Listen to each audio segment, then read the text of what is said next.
Star Wars Jedi Survivor can't come soon enough, but there is one thing despite all the amazing news and gameplay that was shown off, including all the cool kids getting to go play the game early. Unfortunately, I was not one of them. Despite all that, I feel like there's one thing that hasn't quite been addressed, and I want to talk about that today. Now, without further ado, remember, if you do enjoy today's video, don't forget to leave it a big old like. If you enjoy content like this and you want more like it, be sure to check out that button underneath the video. It used to be red, it still says subscribe. Last but not least, gotta thank my channel members. You guys help make these videos possible. If you want to join, get access to the exclusive perks that they like, be sure to check out that blue join button. Anyway, let's begin.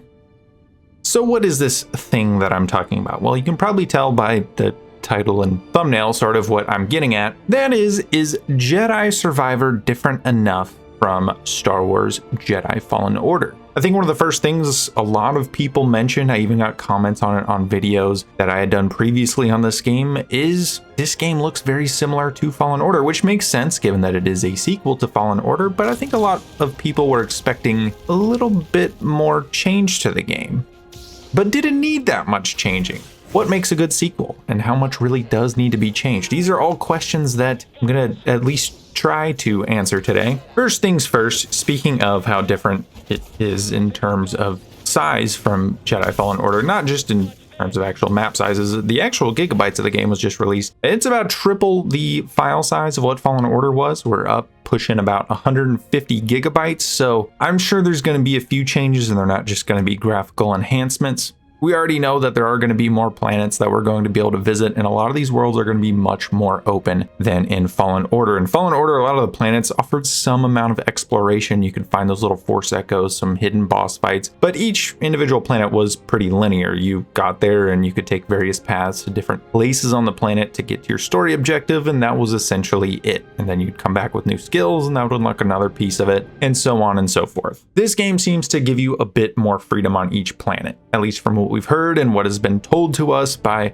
those who are either making the game or those who have gotten to play it early. Overall, the game just seems a bit bigger, and I think that's okay. The general gameplay loop of what was Fallen Order was fun for a lot of people. Of course, you dress it up with the Star Wars stuff. People are going to be a little more forgiving for some of the less well-designed mechanics in the game, but overall, I think what they've done here, at least from what we've seen and what has been reported on, is they've made a lot of quality of life changes. They've made a lot of little detail changes to some of the things in Fallen Order that were maybe lacking, improved those, and then built upon them, and I think that's really all you can ask for in a game like this. To make a good sequel, especially for a game like Fallen Order, all you really need to do is take the original concept that people already really liked and improve upon it by about 20%. That's kind of a rough guesstimate thing I think most people can go by. If you look at some previous games that had really good sequels that surpassed them, this would be closer to something like Assassin's Creed 2 to Assassin's Creed Brotherhood type of change, or a Call of Duty 4 to Modern Warfare 2 kind of change. Something like that, where you take something people already really loved and then you improve upon it by about 20%. It doesn't have to do anything insane. You don't have to reinvent the wheel, you know, those kind of cliche sayings.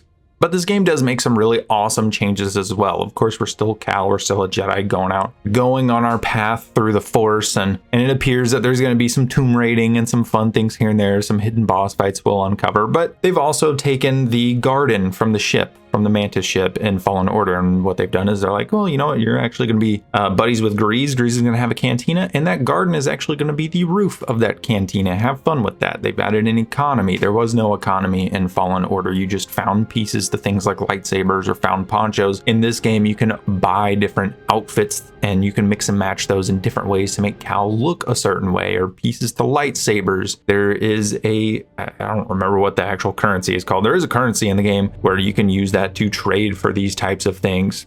And I think that's really awesome. They've also leaned a little bit into some open world tropes. If you remember, there's certain games, the one that comes to mind is Horizon Forbidden West, where there are rumors in the open world, and if you stop at certain camps, you can listen to rumors and it'll tell you where there's a potential side quest. This game has a similar system, and I think that's just a really cool way to get people immersed in these much larger worlds. It's not quite open world, but it's borderline there as you go to these different planets and whatnot. I think that's really cool. You also have the changing environment environments. A place like Kobo might start out as dusty, desert, rocky type of environment and then move into more of a jungle. Whereas in Fallen Order, Zepho was Zepho, Ilum was Ilum, Kashyyyk was Kashyyyk. And I think there is kind of a trope in Star Wars where a planet, once you see one biome of it, that's just the entire planet. And obviously that's not real. There are planets in our real solar system that are like that, but then there's also Earth, which is not like that at all. There's plenty of different environments, some of which don't even look like they belong on Earth. So again, it's something that I think is fitting in Star Wars, that a planet might have different kinds of biomes that you can go and explore, and to have a world that does change like that and have a different feel depending on how you go and explore it. I think that's really cool, and it adds a lot to the game, to the gameplay, and wanting to go and explore these different planets.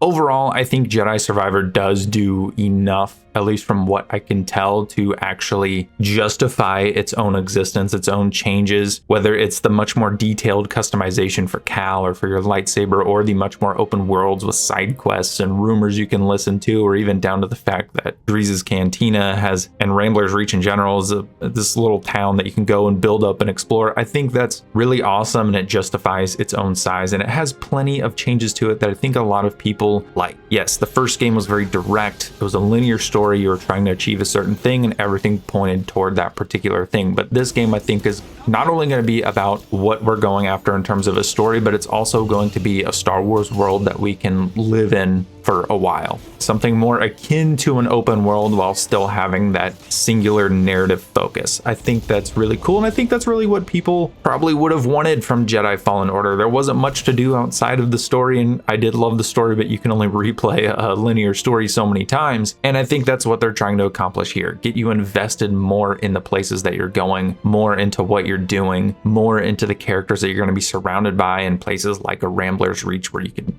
build that place up. From what we can tell, I do think that Jedi Survivor is making enough changes. Maybe just looking at it, maybe just a glance at the gameplay, it doesn't look all that different. You're still running around with your lightsabers, and oh, guess what? They tacked on more stances to those. You know, people might say, oh, that's not really enough. But given what we've found out over recent days, given what they've added to the game, as long as it's pulled off well and the game actually functions well on launch, I think this will be a vast improvement over Fallen Order, and I think it's going to be a game that a lot of people are going to love for a really, really long time.